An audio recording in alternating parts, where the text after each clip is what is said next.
Pertama keadaan kemiskinannya, keadaan inequality-nya, jurang antara kaya dan miskinnya, keadaan pendidikannya, keadaan kesehatannya, keadaan kondisi HAM-nya.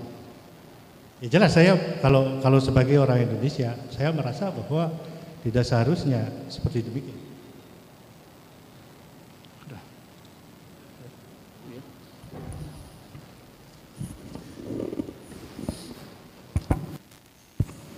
Mohon izin melanjutkan.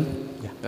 Ahli kan sebagai tadi dihadirkan di persidangan sebagai ahli militer atau pengamat yang melihat proses adanya operasi militer di Papua.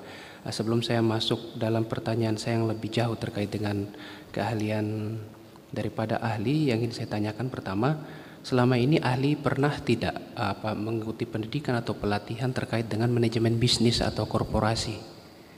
Tidak pernah. Tidak pernah. Terus kedua, apakah sepengetahuan atau menurut pengamatan ahli sampai detik ini ada tidak regulasi perundang-undangan ataupun apalah kita sebut itu yang melarang purnawirawan itu menjalankan sebuah bisnis? Ada tidak? Tidak ada. Tidak. Terkait dengan operasi militer di Papua kan ahli sudah cukup lama dari tahun 2010. Yang saya tanyakan, kapan operasi militer pertama yang dilaksanakan di Papua? Itu tahun kapan? Itu jelas Tripura, tahun 1962. Terus kemudian operasi militer besar-besaran kedua yang terjadi itu tahun 1973. Yang pertama itu terkait ada keadaan apa sampai dilaksanakan operasi militer? Itu terkait dengan operasi pembebasan Papua.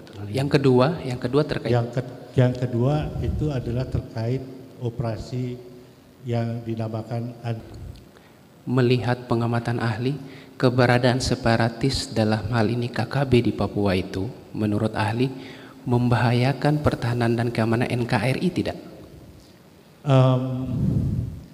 Itu jawabannya tergantung dari perspektif mana. Nah. Kalau Anda tanyakan kepada saya langsung, karena saya punya tersendiri. Ya. Itu yaitu karena proses integrasi Papua. Siap. Dan ini adalah masalah politik. Kalau dalam pandangan saya itu adalah masalah politik. Oke, baik. Kami menghargai pandangan Anda karena Anda adalah ahli.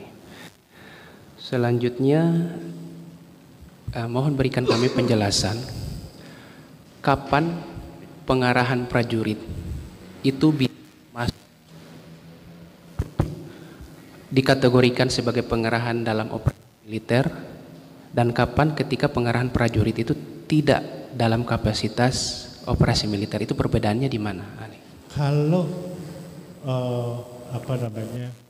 pengerahan pasukan dari luar Kodam khususnya, atau dari luar wilayah teritorial militer, itu selalu dikatakan itu operasi militer. Ya.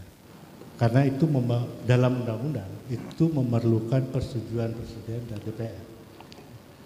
Kalau itu dikerahkan dari dalam, umpamanya Kodam Cendrawasih mengerahkan prajuritnya untuk menangani separatis, itu bisa dikatakan sebagai tidak bisa dikatakan sebagai operasi militer. Okay. Operasi pertahanan biasa aja. Oke, baik.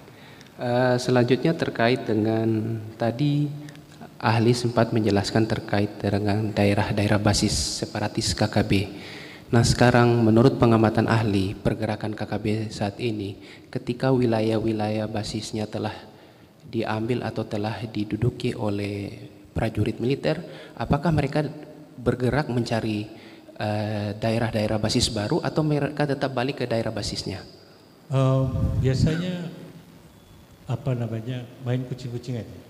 Sekarang militer Indonesia bisa mendepati, terus kemudian besok mungkin tidak lagi, harus ditinggalkan, dan karena juga pasukan juga harus di rolling dan lain sebagainya. Tapi jumlah mereka tidak banyak. Ya, dibandingkan dengan prajurit atau aparat keamanan Indonesia yang ada di sana. Dalam estimasi saya, jumlah TPN OPM itu sekitar 2.500 orang dan tidak ada struktur organisasi yang kuat.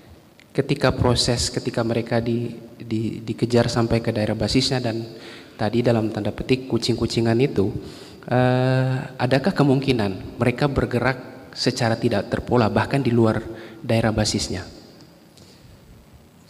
Biasanya jarang, karena jarang. setiap pemimpin itu punya wilayahnya sendiri. Mereka sangat teritorial antara di antara kelompok-kelompok itu. Selanjutnya terkait dengan